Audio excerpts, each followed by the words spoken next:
Post-editing compensation. What am I trying to say? Through my findings of just practicing trial and error, learning in photography with the nighttime show in Canary Wharf.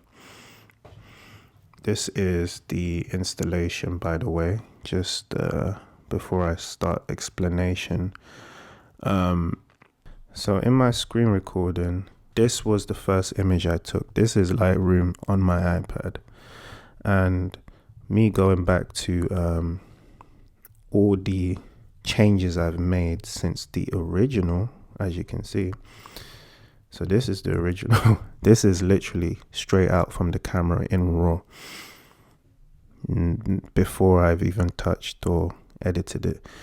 Beautiful woman who happily allowed me to take her self-portrait, and she's camera shy, so this was the first take and I was devastated. I was just like, what the hell are you doing, bro? And if I go in on the information, I literally had the ISO at 1250, the f-stop at 1.8 and 1/100 of a shutter speed.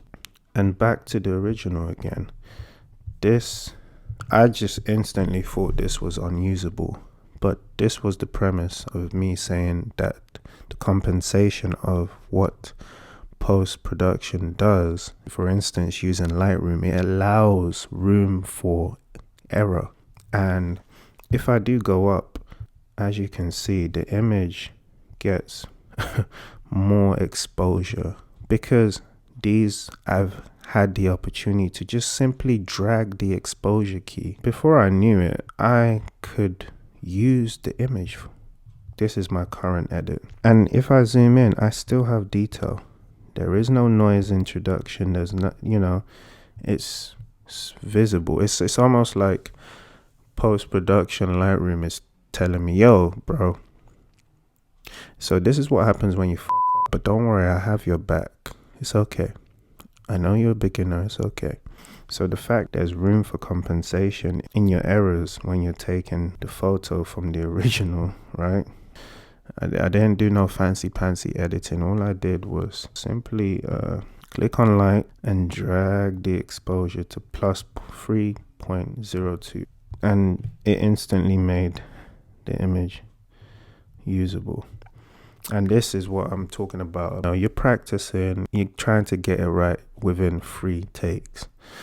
And because your subject is getting tired and, she's not getting paid by the hour. So yeah, Lightroom saved me. And just the fact that I can do this because the image is in RAW and I do have a 33 megapixels and good sensor with the A7C II. That is the benefit of having a good camera and the benefit of editing in RAW, because JPEG, this is unusable. But RAW files, I can turn this into this with just dragging exposure. I did add a little bit of contrast in there, but it was simple. And yeah, room for compensation even when you mess up on the field, when you're testing out photography nighttime. And the scene was lightly lit with a hue tint of orange, whether you want to call it light red or dark orange or dark yellow. But yeah, it was a beautiful scene. And yeah, I just wanted to talk about that point of compensating in post.